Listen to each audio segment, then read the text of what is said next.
Fala Máquina, Britão aqui. O vídeo de hoje é sobre o seguinte: imagina que você está atendendo pela primeira vez um paciente grave no pronto-socorro. O que você precisa saber para conseguir conduzir esse caso com tranquilidade? Fica comigo até o final que eu vou te mostrar 5 habilidades que você precisa dominar. Imagina a cena, cara. Imagina a cena aí, né? Às vezes você está na faculdade ainda e isso não é tão claro para você, né? Mas dependendo no estágio onde você está, seja num estágio de emergência, um estágio da UTI, talvez você já tenha vislumbrado uma cena semelhante a essa. Você sentado no consultório, tranquilo, ali, às vezes assistindo uma série, né, lendo um livro, anotando algumas coisas, o plantão está tranquilo, não tem nenhum paciente para chegar, são 11 horas da noite, 11h30, você já está pensando que daqui a pouco você vai deitar porque o plantão está vazio, quando de repente você ouve aquele barulho de sirene, né, um pouco distante, se aproximando, cada vez mais alto, e parece que ele estacionou em algum lugar perto do seu hospital. A enfermeira vem correndo, né, você ouve aqueles passos, ela abre a porta, doutor, tem um paciente na emergência. E é imediatamente aonde essas habilidades começam a se mostrar necessárias. Né, porque esses cenários de atender um paciente na emergência, às vezes eles são exatamente assim, né? No momento de calmaria, não é? Você chega no hospital, aí começa um e mais um e mais um. Não, às vezes você está num momento super tranquilo e aquilo te pega num susto. Às vezes você está dormindo e aquilo te pega também num susto que você tem que levantar e ir lá atender. Então, é meio que o que eu vou te falar aqui é como se você precisasse ter essas respostas quase que medulares, vamos chamar assim, quase que como um hábito. Por ser um hábito, então significa que você precisa praticar esses atos. Então, por isso que é tão importante você que está na faculdade começar a partir de agora a praticar um pouco dessas habilidades que a gente vai falar. Primeira coisa e mais importante, e que é quase uma dicotomia aqui, quase paradoxal, mas atender um paciente na emergência, precisa que você esteja ao mesmo tempo que calmo, ao mesmo tempo também que ágil. Olha que interessante, né? Ou seja, não é aquela calmaria onde você vai, levanta, aí toma um café, escova o dente, lava o rosto, não. Mas é uma calmaria de que você não vai piorar aquela situação, ou que você não vai transpor aquela situação já de estresse com o acompanhante gritando, às vezes o paciente precisando de atendimento, às vezes os funcionários ali, os colaboradores, ou seja, o técnico, o enfermeiro, ou alguém que está trazendo o paciente do corpo de bombeiro, qualquer que seja, já esteja numa situação de estresse também. E você ali naquele momento tem que ser o quê? Um porto seguro. Porque em algum grau você está carregando a possibilidade de solução. Então, se você é a possibilidade de solução daquele problema, as pessoas devem olhar para você com certa calma, do tipo, ele chegou, ela chegou, a médica está aqui. E essa frase, a médica está aqui, significa que realmente ela está depositando, aquelas pessoas estão depositando em você o controle daquela situação. Por isso que é muito importante que você tenha essa calma interna, essa calma de pensamento, essa calma de emoções, mas ao mesmo tempo seja ágil no que você está pensando. Ou seja, imagina que esse paciente na emergência esteja numa cadeira de rodas na frente do seu consultório. Qual a primeira coisa que você vai falar? Olha aqui, não dá para atender esse paciente aqui no consultório. Já leva ele para a emergência e já começa a monitorizar.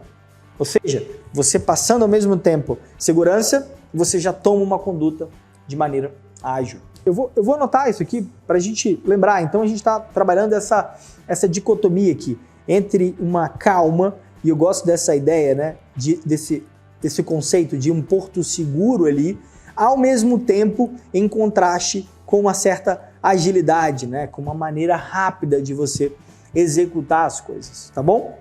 Segundo ponto que começa a se tornar importante. Imagina que agora você levantou e foi lá na emergência atender este paciente.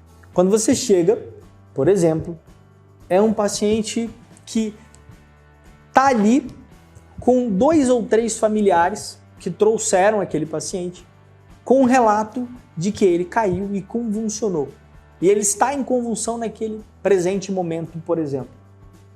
Se ninguém nunca viu uma convulsão, se aqueles familiares nunca viram, é bem provável que eles estejam muito ansiosos, nervosos, com medo, chorando, Por quê? Este paciente, por exemplo, a gente está imaginando aqui um adulto, mas imagina se fosse uma criança de 3, de 5, de 1 ano até. Ou seja, essa situação inicial, ela pode ser muito pior do que você está imaginando. Então, me aparece já imediatamente uma outra coisa aqui, que é você conhecer e dominar a maneira como você consegue se portar, ou seja, como que você se comunica com essas pessoas. Ou seja, porque nada adianta elas te olharem como um porto seguro, elas te olharem com calma e leveza e buscando uma segurança, sendo que na sua fala, na sua comunicação, você expressa total desespero, né? Total crise de emoções. Você entende isso? Por isso que é tão importante, por exemplo, a gente durante os ambulatórios, durante as visitas nas enfermarias, a gente treinar a maneira de convencer os nossos pacientes, a maneira de contar o que os pacientes têm, a maneira de explicar para ele as doenças, explicar o que ele precisa fazer em casa. Porque, apesar de isso parecer às vezes chato, é como você treina uma linguagem clara. Repara, clareza num discurso é o que traz segurança. Então, nesse momento, imagina que você chegou para atender esses familiares, para atender esse paciente. Quando você se coloca ali calmo, verdadeiramente calmo, e consegue passar com clareza o que deve ser feito ou o que vai ser feito, é muito provável que essa sensação de confiança se prolongue, tanto com os familiares quanto com o paciente. Tá? Então, esse segundo ponto que eu vou colocar aqui, que é uma ideia de comunicação, mas eu gosto muito desse conceito do discurso que é claro. Tá? Ou seja, uma clareza nas ordens, uma clareza nas condutas, o que você vai fazer. Olha, eu preciso que vocês esperem lá fora. Isso é um quadro de convulsão. Eu vou fazer uma medicação para ele melhorar e eu vou pedir uns exames. É a primeira vez que ele já teve ou ele já toma remédio? Ou seja, um discurso ordenado. Um discurso que mostra que você sabe o que está acontecendo. Mostra que você prevê coisas ruins que podem acontecer e você já está, né, se antevendo. Isso é uma maneira muito importante da gente fazer. E repara, olha como é que a coisa se anda, como a gente está imaginando, né? Aí eu ordenei essas pessoas, os familiares saíram de sala, é um quadro de primeiro episódio de convulsão. Você agora precisa de quê? Pode ser que esse paciente esteja monitorizando, porque você já tinha pedido isso. Mas você precisa de um acesso, você vai precisar, por exemplo, de medicação. Imagina se você estiver num hospital de convênio, você precisa de autorização do atendimento. Você precisa, né, às vezes, de abrir o carrinho de parada ali que tem as medicações. Você precisa de um computador, talvez, para prescrever. Você precisa de um esteto, se o seu tiver ficado no consultório. Ou seja, nesse momento que você vai fazer isso, na sala de emergência, tem muitas outras coisas que você precisa e que você não vai conseguir resolver. Você entende? Você entende que, nesse momento, aquele conceito, né, que a gente fala de trabalhar em equipe, de você ter uma boa relação com a equipe do seu hospital, do seu pronto-socorro, da sua UTI, não importa, que começa a ficar tão relevante. Porque mais do que você assumir uma postura, mais do que falar assim, olha, caramba, você vai liderar aqui a situação, olha, não é isso, não é bem isso. Mas é conseguir trabalhar em equipe, sabe? É conseguir também trabalhar em equipe. Existem outras funções ali que você precisa conhecer e saber pedir e saber liderar se for, né, o caso, por exemplo, como uma situação dessa, como um atendimento de emergência, em criar essas relações com a equipe. Então aqui, mais importante do que aquele conceito de você vai liderar a parada, vai liderar uma emergência, vai liderar... Olha, você precisa de trabalhar em equipe, cara. Você precisa de conhecer a sua equipe, você precisa saber pedir, você precisa saber o tempo das coisas serem realizadas. Não adianta você ficar se estressando com alguma coisa que demora aquele determinado tempo. Né? Tem que pegar uma veia, olha, tem que pegar uma veia. Se não conseguir uma veia, tu vai para via intramuscular, que seja, não sei, você pode ter uma via, você pode ter um SOS na sua cabeça, mas tem coisas que tem tempo, tem que ser feito também. Né? O técnico, o enfermeiro vai ter que funcionar, vai ter que passar uma sonda, tem que esperar passar. Não adianta você aumentar esse estresse numa situação como essa, não vai ajudar, beleza? Então, nesse próximo ponto, a gente repara, né? Primeiramente, né, uma calma, agilidade, depois esse discurso que é claro e que ordena os pacientes e os acompanhantes, depois eu ordeno e trabalho com a minha equipe naquele momento da emergência para que eu consiga dar os próximos passos. E aí, obrigatoriamente, a gente percebe que é nesse momento que a gente delega, é nesse momento que a gente começa a se relacionar com a equipe, que a gente percebe que existe um papel verdadeiro ali do médico numa emergência. Porque você está coordenando as condutas. É você que está avaliando o prognóstico daquele paciente. É você que está gerenciando o risco daquele paciente. Então, é claro que se você achar que aquele paciente, por exemplo, imagina uma outra situação, que você está atendendo ele numa UPA, que não tem uma sala de emergência, é você que vai gerenciar esse risco e vai dizer, olha, esse paciente precisa de uma ambulância para transferir ele para outro hospital. É você que vai dar esse tom da conversa. Então, repara que, ao mesmo tempo que você tem essa parte, esse apoio da equipe, esse trabalho em equipe, existe um dever próprio seu.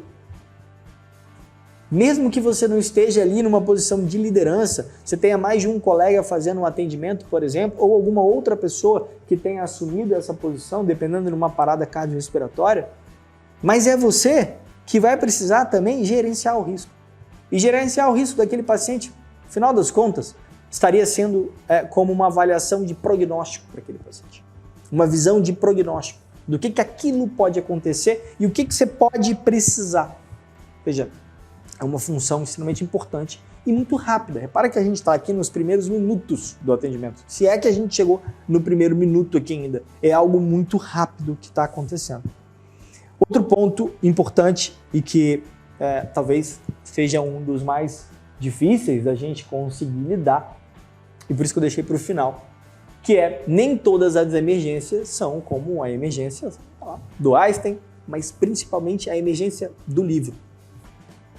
Porque, pensa bem, você saiu lá, leu um livro lá sobre o atendimento de um paciente com uma convulsão, por exemplo, o atendimento de um paciente com um choque cardiogênico, que seja. E aí você está num plantão agora no interior da sua cidade ou no lugar onde você está fazendo residência, num lugar mais remoto. E aí você chega lá, você percebe que existe uma grande limitação para o que você pode fazer. Olha, eu trabalhei em lugares, por exemplo, onde os únicos exames que a gente tinha era hemograma e radiografia. Todos os outros exames eles eram transferidos para um local e eles demoravam muitas horas para serem feitos. Ou seja, basicamente eu tinha hemograma e raio-x. Então, eu tinha uma limitação muito grande em como conduzir os meus casos. Olha, tem várias coisas que a gente pode conversar sobre isso, mas que eu acho que não vem ao caso. O que eu quero falar é exatamente sobre essa sua necessidade de se adequar aonde você está trabalhando. É claro que eu não estou querendo dizer que você vai se submeter aqui às péssimas condições possíveis que existem, e a gente sabe que existe. Mas eu digo que nem todo hospital, nem todo hospital, às vezes um hospital muito bom, você vai conseguir fazer uma ressonância, em 12 horas. Você vai conseguir um neurologista para avaliar. Eu tô falando de coisas mais simples. Às vezes vai ter só você no plantão mesmo. Você vai ter as medicações, você vai ter os aparelhos, você vai ter os exames, mas só tem tu, cara. Então existe uma limitação aqui importante. Isso em qualquer atendimento de emergência, em qualquer lugar, é muito razoável a gente entender que lidar com uma emergência é também lidar com uma certa limitação do seu atendimento. Pensa bem. É muito diferente você fazer um atendimento de um paciente baleado dentro de um hospital onde você tem 3, 4 equipes de cirurgião, do que você atender um baleado que foi na frente do seu hospital, que está você e um cirurgião geral de plantão e só. É claro que é uma limitação muito grande. Concorda comigo? Ou seja, por que eu estou falando dessa maneira? Porque se você domina essas coisas, se você percebe que essas coisas elas vão necessariamente acontecer, isso que a gente falou, essas 5 coisas que a gente falou, necessariamente elas vão acontecer. Necessariamente elas vão estar presentes. Então, se você sabe se posicionar melhor com elas, se você tem tranquilidade para lidar com essas situações, com certeza, o atendimento do seu paciente vai ser um atendimento mais assertivo, mais tranquilo para você, que você vai levar numa boa. Beleza? Claro que a gente só não se limita a essas 5, mas essas são 5 aí que eu acho que vale a pena a gente começar a pensar e você começar a botar em prática, não importa onde você esteja durante a faculdade. Se você curtiu esse vídeo, deixa um comentário aqui embaixo sugerindo algum tema aí que você acha interessante na emergência ou contando alguma história que você percebe que uma dessas características que a gente falou aqui foi importante para ti ou faltou para ti. Essas histórias sempre ajudam a gente a crescer, beleza? Tamo junto, um abraço. Ah, outra coisa, não esquece de se inscrever no canal e ativar o sininho para as notificações e não perder nenhum vídeo.